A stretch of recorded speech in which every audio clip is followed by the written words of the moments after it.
Olá, professor. Eu sou a Gabriela. Eu sou mestranda do primeiro semestre do curso de Computação Aplicada e meu trabalho é sobre o processamento de linguagem natural para analisar reviews de hotéis e sugerir melhorias para estes hotéis. Eu escolhi esse assunto porque, enquanto eu estava pesquisando sobre o assunto, eu percebi que existe uma vasta quantidade de datasets públicos para se trabalhar com linguagem natural em reviews de hotéis. E também porque eu utilizo bastante esse tipo de plataforma para reservar quartos em hotéis, utilizo o Airbnb, utilizo o Booking. E a seção de comentários eu participo ativamente dela tanto para fazer as minhas escolhas quanto para dar as minhas opiniões. Quando eu estava pesquisando também sobre qual trabalho fazer, eu li um artigo sobre o uso da linguagem, do processamento de linguagem natural para sugerir manutenção em hotéis.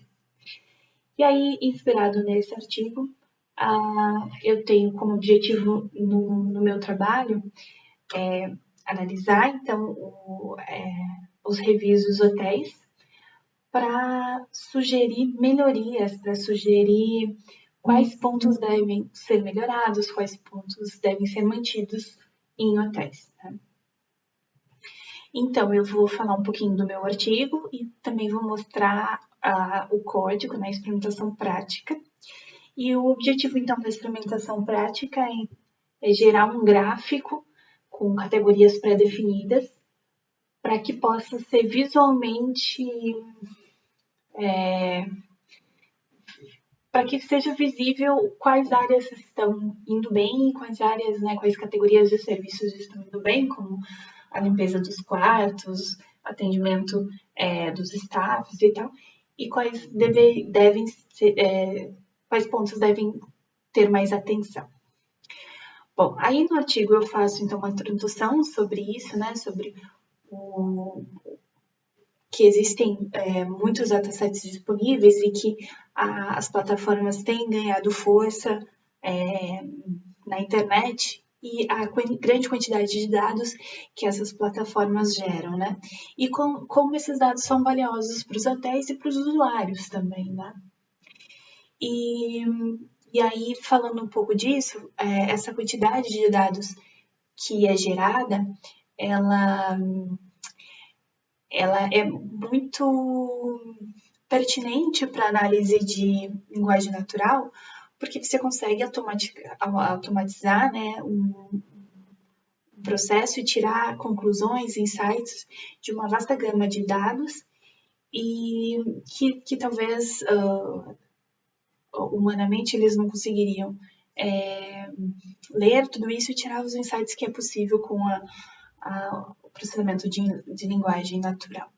Aí eu falo um pouquinho da processamento de linguagem natural neste trabalho, de como é difícil trabalhar com processamento de linguagem natural, porque ela vai fazer então uma intersecção entre as áreas, né, de linguística, de ciências da computação, de inteligência artificial, para que computadores possam entender e responder e analisar dados de linguagem humana.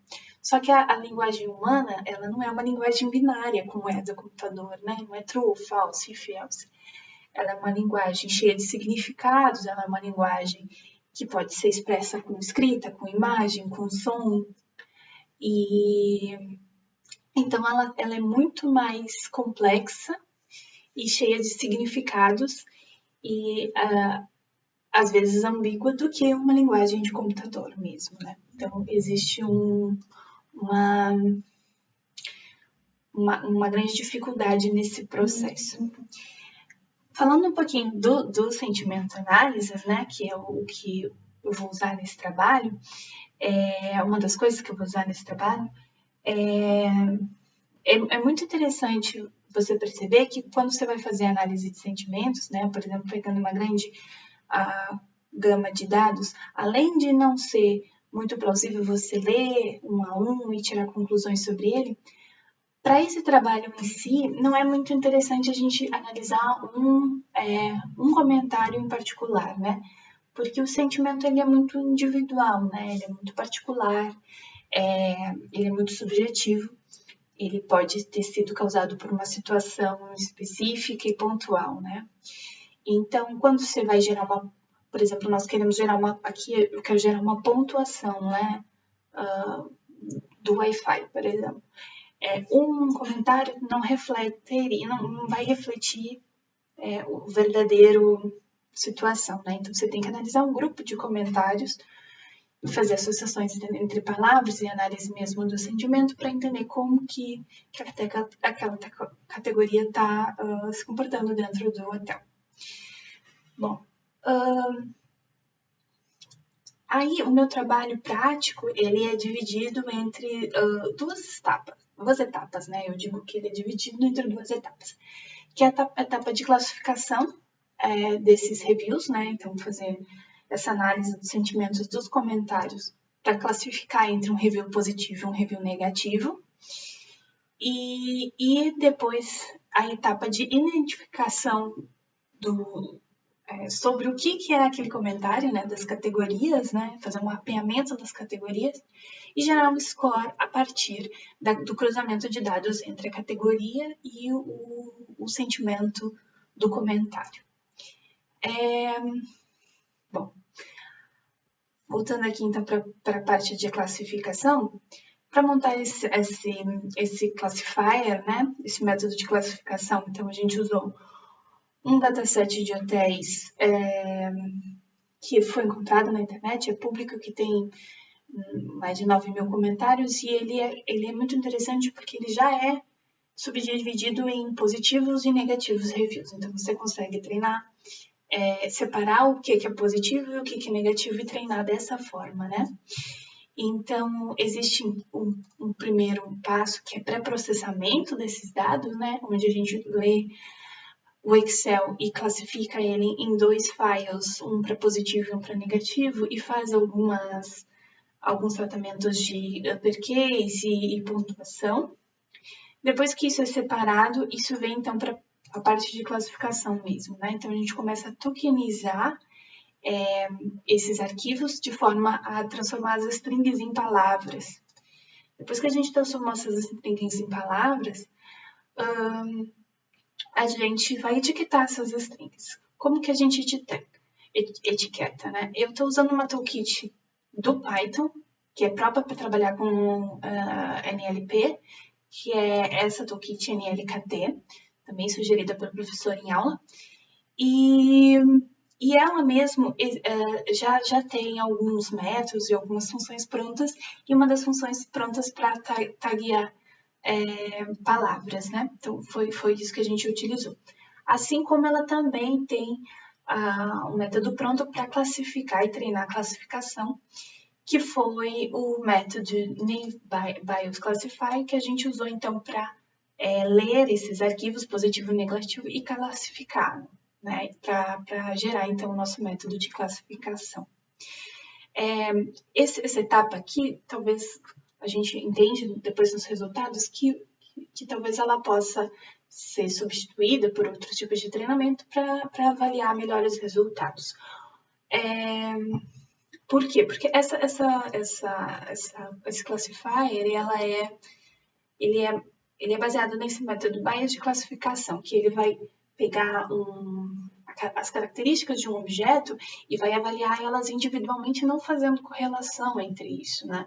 Então, por exemplo, uma maçã que é vermelha, redonda e pequena, ele vai dar uma pontuação para cada uma dessas características e para gerar, então, objetos maçã ou não, né? Mas ele não correlaciona essas características. Aí, fazendo todo esse processo, a gente gera o arquivo de classifier que a gente vai usar no nosso main program, que é o programa, que daí vamos para a segunda etapa, que é o programa de identificar as características, né, de cada comentário, as categorias de cada comentário, mapear isso e gerar um score fazendo um cruzamento com o classifier, né? Então, para fazer o mapeamento das categorias, a gente usou a técnica de taxonomia, né? Eu usei a técnica de taxonomia, que é, eu faço 2 inputs aqui, que é, primeiro o input do arquivo, que vai ser analisado. Isso foi randomicamente tirado do arquivo de teste, que foi treinado, e mais algumas outras bibliotecas encontradas na internet. Então, são 400 comentários aqui, e o arquivo de taxonomia. O que é o arquivo de taxonomia, então? Ele é uma entrada de keywords que, se existir aquela keyword naquela frase, aliada a tal ou adicional keyword ou a uma excluded keyword, ele vai ser mapeado como da categoria Wi-Fi, categoria bed size, enfim. Então, por exemplo, aqui a frase The room is big and staff friendly. Room size, porque ele fala a palavra room e fala a palavra big. E também é classificado como staff courtesy, porque ele fala as duas palavras aqui, né? E então, uma frase ela pode ter N categorias e ela vai ser mapeada dessa forma, né? Então, essas aqui são as keywords e as entradas que a gente usou. E o esse segundo processo, ele funciona da seguinte forma. Então, tem a input dos comentários e a input da taxonomia, onde vai gerar, então, um arquivo de mapa de categorias, onde cada comentário vai ganhar a sua categoria. A partir disso, ele entra dentro do classifier para aquele comentário ser classificado como positivo ou negativo. Se ele for positivo, ele ganha 1 ponto. Se ele for negativo, ele ganha menos 1 ponto. E qualquer outra coisa além disso é 0. Neutro ou um bug no sistema vai contar como 0 para não afetar o resultado final. Isso, então, é contado e aí, no final, ele gera um score por categoria, né? Então, aqui é o código. Eu vou rodar ele aqui para a gente ver ele funcionando. Mas, basicamente, é isso que ele faz. Primeiro, ele faz aqui uns tratamentos da input, né? Mas aqui é onde ele está contando positivo e negativo a partir desse classifier que foi gerado aqui. E aqui, então, a gente faz análise da taxonomia. E mais para baixo aqui, a gente vai, então, criar e contar essas categorias para gerar, então, um tópico, né? E uma pontuação para esse tópico, gerando aqui, então, plotando aqui em um gráfico para ficar mais visual mesmo, né? Então, a gente pode ver aqui, por exemplo, que é bem visual e bem óbvio, por exemplo, que esse hotel é muito bom em staff courtesy, né? Mas em room size, por exemplo, já não é tão bom. Então, já poderia ter dado uma analisada melhor aqui, né? Um gerente poderia olhar um pouco mais sobre essa questão. Que mais de resultados que a gente encontrou?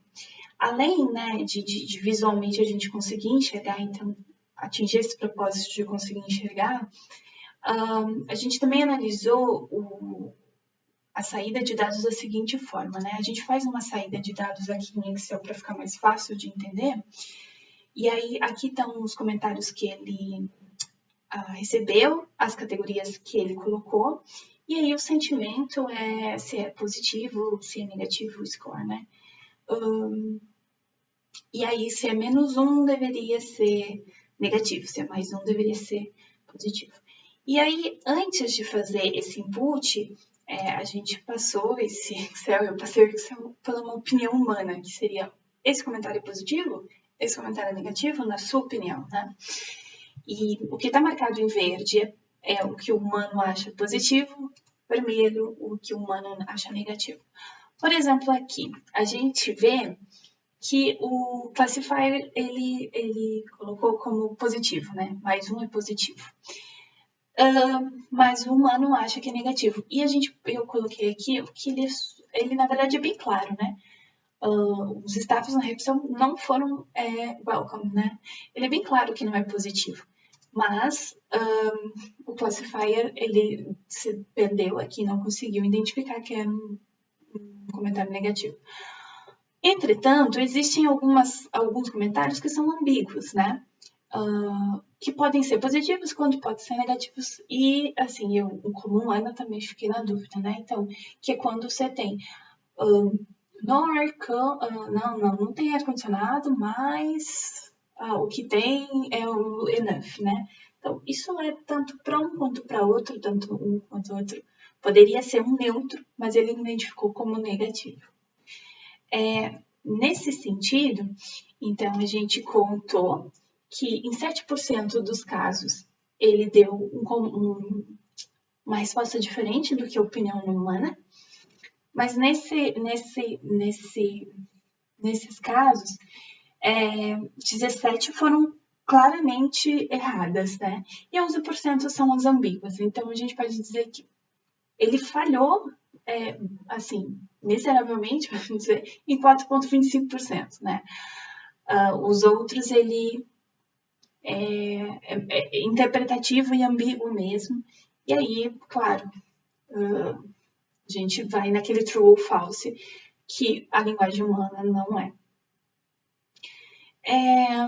Bom, com esse dataset que também foi gerado, eu percebi que eu mesmo errei algumas partes do código, ele não leu algumas palavras, ele não gerou algumas categorias, então isso tem que ser revisado, isso vai ficar para futuros trabalhos. Também para futuros trabalhos, se cogita a hipótese de aplicar então N-grams para não precisar usar a taxonomia ou criar uma interface para a entrada dessa taxonomia para que um gerente de um hotel possa então colocar as keywords para ele gerar uma categoria que ele quer analisar. Mas de forma geral, o objetivo do trabalho ele foi cumprido porque a gente gera sim uma pontuação visual que pode ser interpretada pelo um gerente ou por uma pessoa interessada para então entender quais são os pontos de atenção, quais são os pontos que estão funcionando e quais são os pontos que devem seguir melhorias, né? Devem ser melhorados. E é isso. Esse código eu vou deixar no meu GitHub e o link eu vou deixar na descrição aqui do vídeo. Muito obrigada, professor, e tenha uma boa semana.